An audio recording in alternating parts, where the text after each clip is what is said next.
Hey there, Ride the Car Guy here, and today let's vacuum fill a cooling system.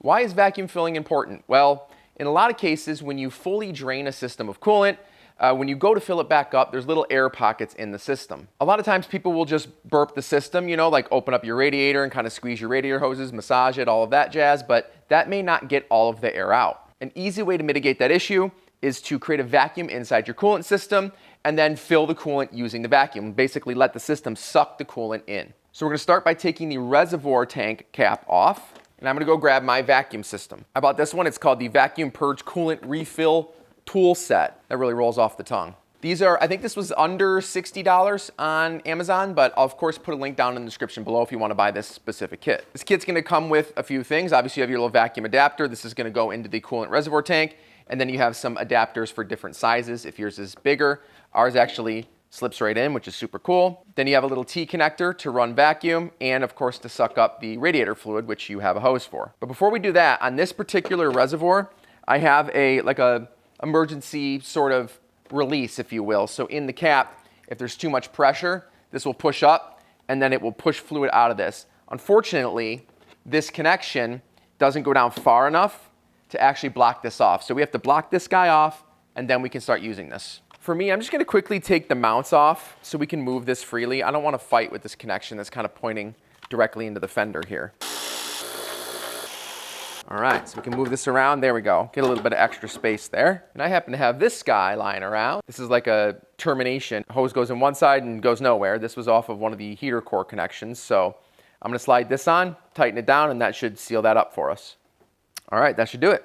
So I grabbed my coolant and I have it ready. This particular one is not diluted, so I had to dilute it 50-50, but just check your container. Sometimes they're diluted, sometimes they're not. So I have that ready for me, and I'm just gonna pop that, just have it loose. Let's grab our little connector here, make sure this is clean. Should be, it's brand new. And then just turn this till it's tight in there. Pretty good. You'll know right away, you'll be able to hear it if it has a leak. So grab the T connector. We wanna hook that in right there.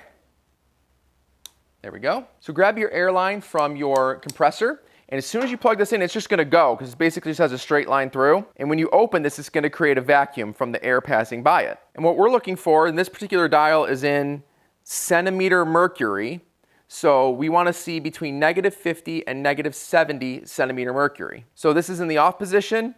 I'm just going to turn it on for now, or open if you will. So that means as soon as I plug this in, this is going to start building vacuum inside the system. And then once I'm happy and I see it between 50 and 70, I'm just going to shut this valve off and disconnect.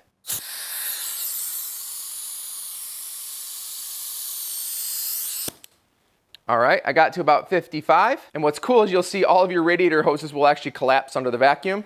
And it looks like our pressure is holding, which is obviously a very good sign, right? That means that we don't have any leaks in the system, and our little temporary guy here is doing a good job. If you get your ear real close, you can hear if it's leaking from this connection as well. So if you do see that the pressure's dropping either slowly or quickly, just get your ear down, because it could just be right here. I wouldn't panic right away. So now we want to disconnect this, grab our fill line, there we go, and drop this side into our antifreeze. You wanna make sure it gets all the way down to the bottom, because you don't wanna be sucking air in. And then once you release this, it's gonna start pulling antifreeze into the system, like this.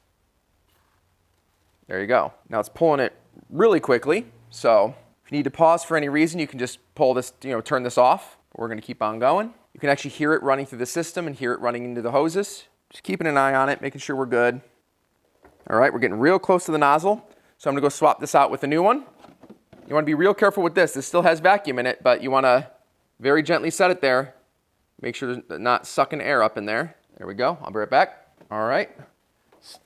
I have it replaced. Make sure again it's at the bottom, and then go. We effectively just want to go until our hoses fill back up and we're out of pressure. And we're nearly out of pressure there. And it went through a whole other gallon too. Wow. All right, we're out of pressure. Let's shut it off. Okay, so as a side note, I wasn't paying attention and I completely filled up the reservoir tank. So now I'm gonna have to go in, I have a baster, and I'll just go in and grab it out of here. But seriously, I don't know if you can see that. It's filled up to this. So, I mean, clearly it's working. Everything should be there and filled up, very filled up. So I'm gonna go pull that out and get it back down to the max level. Disconnecting, it's easy. Just make sure this is off, and then disconnect this, and then I'm just gonna lift it up, and it should drain it back in. All right, and then when you pull this off, opens it back up, pack everything back up, get this secured back on, and make sure you do not leave this on. This must come off. That is a pressure relief for emergency situations, and you really don't want that plugged. So make sure that's pulled off, and then you're done. For me, I'm gonna re-secure my tank to its original location, but you shouldn't have to do that. That's it, just a simple video today. If you have any questions about this process, certainly head down to the comment section, put them in there, and I'll try to answer as best I can. If you like this video, please scroll down, click that like button, subscribe for more content like this, and we'll see you in the next one.